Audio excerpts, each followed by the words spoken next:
안녕하세요. 진리의 말씀을 통해 삶의 깊은 지혜를 탐구하는 시간입니다. 오늘 우리는 성경 속에서 아주 흥미롭고 중요한 한 가지 사실에 대해 이야기 나누려 합니다. 왜 사도 요한은 다른 복음서 저자들과는 조금 다른 특별한 관점에서 예수님의 이야기를 기록했을까요? 그의 기록 속에는 초기 기독교를 뒤흔들었던 거대한 사상적 도전과 그에 맞선 치열한 영적 싸움의 흔적이 고스란히 담겨 있습니다. 본격적인 이야기에 앞서 잠시 주님의 은혜를 구하는 마음으로 여러분께 부탁드립니다. 만약 오늘 이 이야기가 여러분의 마음에 울림을 준다면 구독과 좋아요를 통해 이 채널이 계속해서 귀한 말씀을 나눌 수 있도록 힘이 되어 주십시오. 또한 이 말씀을 주변에 공유하는 것은 어두운 세상에 복음의 빛을 전하는 또 하나의 아름다운 방법이 될 것입니다. 이 영상을 보시는 모든 분들의 가정과 삶 위에 하나님의 놀라운 축복과 평안이 함께하기를 간절히 기도합니다. 자, 이제 사도 요한의 세계로 들어가 보겠습니다. 요한은 단순한 제자를 넘어 진리를 수호하는 영적 전사였습니다. 그의 시대에는 영지주의라는 이단 사상이 교회 안에 깊숙이 스며들고 있었습니다. 영지주의는 기본적으로 영적인 것은 선하고 육체적인 것은 악하다고 보았습니다. 이들의 관점에서 거룩하신 하나님의 아들 예수님이 천한 인간의 육신을 입고 이 땅에 오셨다는 것은 도저히 받아들일 수 없는 이야기였습니다. 그들은 예수님이 실제 육신을 가진 것이 아니라 사람들의 눈에 그렇게 보이는 영적인 존재일 뿐이라고 주장했습니다. 바로 이 지점에서 사도 요한의 위대함이 드러납니다. 그는 자신의 복음서를 통해 위험한 주장을 정면으로 반박합니다. 다른 복음서에서는 크게 주목하지 않았던 몇 가지 사건들을 요한이 유독 상세하고 생생하게 기록한 이유가 바로 여기에 있습니다. 첫 번째 예시는 부활하신 예수님과 제자 도마의 만남입니다. 요한복음 20장을 보면 도마는 다른 제자들이 부활하신 주님을 보았다는 말을 믿지 못합니다. 그는 이렇게 말하죠. 내가 그의 손에 못자국을 보며 내 손가락을 그 못자국에 넣으며 내 손을 그 옆구리에 넣어보지 않고는 믿지 아니하겠노라. 그리고 엿새 후 예수님께서 다시 나타나셔서 도마에게 직접 말씀하십니다. 내 손가락을 이리 내밀어 내 손을 보고 내 손을 내밀어 내 옆구리에 넣어보라. 그리하여 믿음 없는 자가 되지 말고 믿는 자가 되라. 이 장면은 단순히 도마의 의심을 해소시켜주는 것을 넘어 영지주의자들의 핵심 주장을 완전히 무너뜨리는 강력한 증거입니다. 만져보고 상처에 손을 넣어볼 수 있는 몸. 그것은 결코 영적인 환영이 될 수 없습니다. 예수님은 뼈와 살이 있는 명백한 육체를 가지고 부활하셨다는 사실을 사도 요한은 이 극적인 장면을 통해 온 세상에 선포하고 있는 것입니다.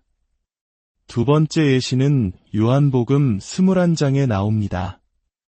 부활하신 예수님께서 디베랴 호숫가에서 밤새 고기를 잡지 못해 지쳐있는 제자들에게 나타나십니다. 그리고 그들을 위해 숯불을 피워 떡과 생선을 직접 구워주시고 함께 아침 식사를 하십니다. 생각해 보십시오. 왜 굳이 부활하신 예수님께서 생선을 드셨다는 사실을 기록했을까요? 이것 역시 영지주의를 겨냥한 매우 의도적인 기록입니다. 영적인 존재는 음식을 먹을 필요가 없습니다. 음식을 먹고 소화시키는 것은 육체를 가진 존재만이 할 수 있는 일입니다.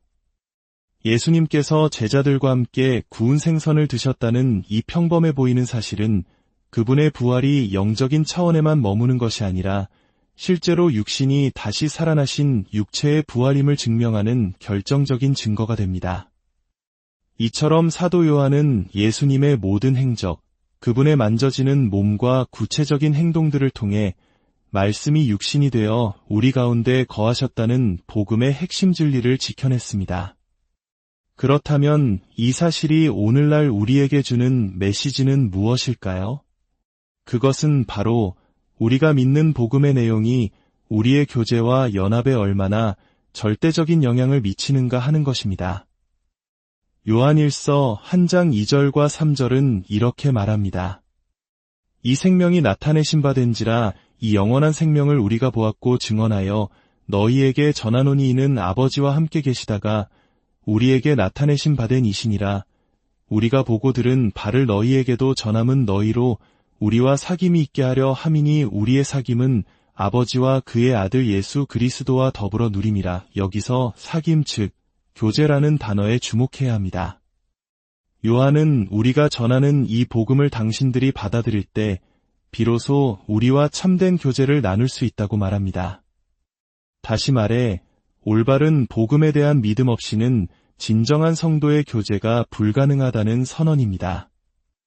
이는 모든 사람이 결국에는 구원받을 것이라고 주장하는 만인구원설이나 어떤 신념을 가져도 괜찮다는 식의 종교다원주의를 정면으로 반박하는 말씀입니다.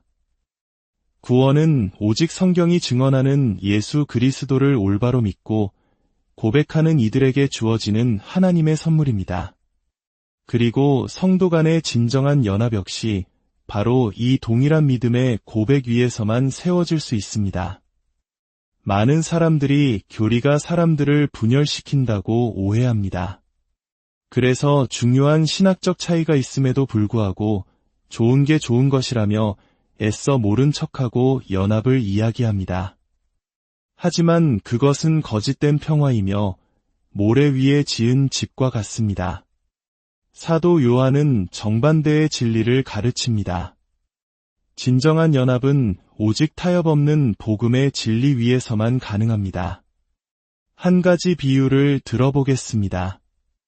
연약한 두 사람이 서로에게 가까워지려고 노력하면 할수록 그들은 결국 서로의 부족함 때문에 부딪히고 상처를 입게 될 것입니다. 하지만 그 두 사람이 서로를 바라보는 대신 함께 예수 그리스도라는 동일한 목표를 향해 한 걸음 나아간다면 어떻게 될까요? 그들은 그리스도께 가까워지는 만큼 자연스럽게 서로에게도 가까워지게 될 것입니다. 이것이 바로 복음 안에서 이루어지는 진정한 연합의 신비입니다.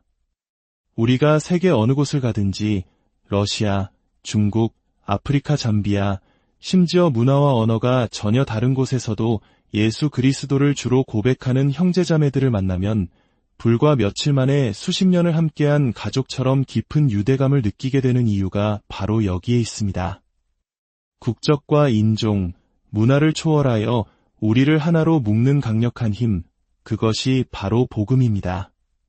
오늘날 기독교 공동체가 세상으로부터 분열되었다는 비판을 받는 이유는 우리가 복음의 진리를 굳게 붙들지 않기 때문입니다. 예수님에 대해 서로 다른 이야기를 하면서 어떻게 하나가 될 수 있겠습니까? 연합은 복음의 진리를 타협해서 얻어지는 것이 아니라 오히려 그 진리를 더욱 견고하게 붙들 때 주어지는 선물입니다. 어떤 사람이 다가와 당신의 사랑하는 아내나 남편을 모욕하고 폄하한다고 상상해 보십시오. 그리고는 아무렇지 않게 당신에게 친구가 되자며 악수를 청합니다. 그 손을 잡을 수 있겠습니까? 불가능한 일입니다. 하물며 온 인류를 구원하기 위해 십자가에서 자신의 생명을 내어주신 우리의 왕, 우리의 구원자이신 예수 그리스도를 왜곡하고 그분의 신성을 부정하는 사람들과 어떻게 영적인 교제를 나눌 수 있겠습니까? 교리가 우리를 나누는 것이 아닙니다. 진리를 거부하는 죄와 불순종이 우리를 나누는 것입니다. 만약 누군가 예수님에 대해 잘못된 견해를 가지고 있다면 우리의 유일한 목표는 그들이 올바른 예수님을 만날 수 있도록 돕는 것이어야 합니다. 왜냐하면 예수님을 바로 알지 못하면 우리와의 관계가 멀어지는 것이 문제가 아니라 하나님과의 관계가 단절되는 영원한 문제에 직면하기 때문입니다. 이것이 바로 복음이 가진 힘이며 사도 요한이 목숨을 걸고 지키려 했던 진리입니다. 오늘 이 말씀을 듣는 모든 분들의 삶에 오직 예수 그리스도의 복음이 주는 참된 평안과 기쁨이 가득하기를 기도합니다. 우리를 하나 되게 하시는 것은 세상의 방법이 아니라 오직 하나님의 말씀입니다. 그 진리 안에서 하나님과 깊이 교제하고 주 안에서 형제자매들과 참된 사랑의 교제를 나누는 복된 삶을 살아가시기를 주님의 이름으로 축원합니다.